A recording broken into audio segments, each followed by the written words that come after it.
Hey guys, what's up? It's your boy SR bringing guys another video. The time is now 11:30 and we have some of the heaviest rates so far going on right now. It is like heavy snow right now. Not the biggest of snowflakes, but all my snow steps are filled in alright.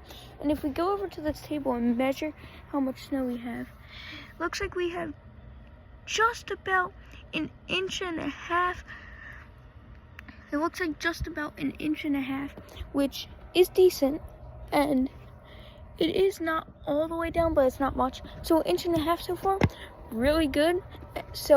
And it's absolutely puking snow right now. So we'll see how long this continues for. And if we break 3 inches, which is my prediction, see you in the next one. Peace.